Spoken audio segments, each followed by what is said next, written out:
नमस्कार, मैं सरिता सोनी और आप देख रहे हैं बीकेटी न्यूज 24। आज की कुछ खास खबरों को जानने के लिए आइए चलते हैं खबरों की ओर। प्रेमनगर थाना क्षेत्र के अंतर्गत गत दिवस जमीन को लेकर हुए विवाद के मामले में दर्ज मुकदमे में उस समय नया मोड़ आ गया जब मुकदमा दर्ज करने वाले पक्ष पर ही दूसरे पक्ष ने जानलेवा हमला करने तथा गाड़ी से कुचलने की कोशिश करने का आरोप लगाया। इस आरोप के साथ दूसरे पक्ष ने साक्ष्य के रूप में वे वीडियो भी वायरल किए हैं जिसमें गाली गलौज कर मारपीट किए जाने तथा गाड़ी से कुचलने की कोशिश किए जाने को स्पष्ट रूप से देखा जा सकता है। फिलहाल पुलिस मामले की जांच में जुटी हुई है। दूसरे पक्ष का कहना है कि यदि उसे न्याय नहीं मिला तो वह मुख्यमंत्री की शरण लेगा। बताते चले कि प्रेमनगर थाना क्षेत्र में जमीन की मालिकाना हक को लेकर दो पक्षों में कल विवाद हो गया था। इस विवाद के चलते मारपीट हुई थी जिसके संबंध में एक पक्ष ने सत्येंद्र यादव पक्ष के खिलाफ मुकदमा दर्ज करा दिया था। इस मामले को लेकर आज सत्येंद्र यादव ने दूसरे पक्ष शिवम आदि पर जानलेवा हमला करने का आरोप लगाया है। सत्येंद्र का कहना है कि दूसरे पक्ष द्वारा अपनी जमीन को छोड़कर उनके जमीन पर कब्जा किया जा रहा था।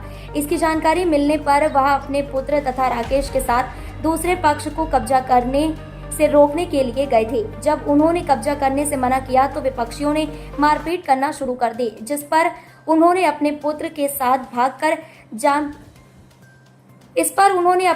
साथ भागकर जब जान बचाने की कोशिश की तो विपक्षियों द्वारा गाड़ी से उनके साथियों को कुचलने की कोशिश की गई।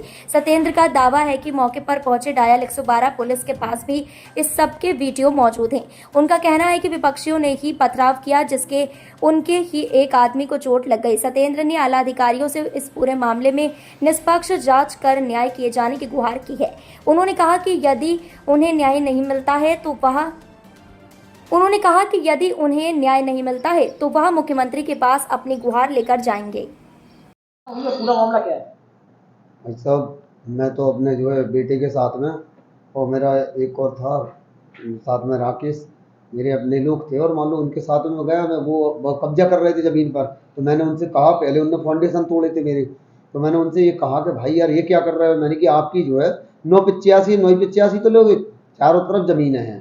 तो उनने क्या किया कि जो है वो बिल्कुल एकदम फिराक में थे, उनने बहुत बेदर्दी तरीके से मेरे ऊपर आक्रमण किया। तो मैं तो वहाँ से अपने आप को बचा के चला। तो वीडियो है एक वो, तो उसमें दिखा रहा है जो लड़के को मार रहे हैं, जो टोपी वाले को, मेरा ही वो लड़का है, वो धक्का मार रहा है, गाली गलौज भी उसको की गई। इसके बाद उनने क्या किया कि गाड़ियों को मैंने वीडियो भी डाल दिया है, तो मेरे ऊपर ने गाड़ी चढ़ाने की पूर्णतः कोशिश करी। मैं बचा के वहाँ से भागा हूँ, हमें खदेड़ा गया। उन लोगों ने ही हमारे ऊपर आक्रमण किया, हमने उनके ऊपर कुछ नहीं किया। शिवम ने अपने पिता में स्वयं पत्थर मारा है, वो पत्थर मार के उसने ये दिखाया कि मान लो इन लोगों ने मेरे पिता को मारा है। क्या मौके पुलिस पहुंची थी? मौके पर 100 डायल आई है, तो उनके पास पूरा साक्ष्य है, शुरू से एंड तक उन्होंने देखा है। इस बात का साक्ष्य है कि मान लो ये गाड़ियां चला रहे हैं हमारे ऊपर और हमको खदेड़ रहे हैं डंडा लेके, उनके पास पूरी वीडियो रिकॉर्डिंग है, वो दिखाएं, उसको देखें। तो मान लो हमें प्रशासन में पूरा भरोसा है कि वो हमें मान लो न्याय दें। हम न्याय की गुहार लगा रहे हैं, ऐसा नहीं हम पे झूठे मुकदमा ना लिखे जाए।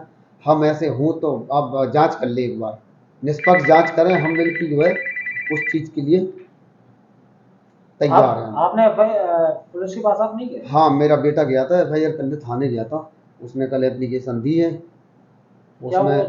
उसमें अब जो कार्रवाई अब जो इंस्पेक्टर साहब करेंगे तो देखेंगे। अब इंस्पेक्टर साहब के ऊपर है क्या कर रहे हैं क्या नहीं। तो मैं तो ये चाह रहा हूँ कि अगर हमें यहाँ न्याय नहीं मिला तो हम जाके जो है मुख्यमंत्री जी को भी मान लो मिलेंगे जाके और उनसे शिकायत मान लो कहेंगे कि आप जो है इसमें जो है संज्ञान मुख्यमंत्री जी के पास मिलने के बाद हम फिर कार्रवाई की मान लो देखेंगे कि मान लो क्या है इसमें। DM साहब से ही मिल सकते हैं हम, DM साहब से मिलेंगे, हम अपने बच्चों को भेजेंगे, SP साहब से मिलेंगे।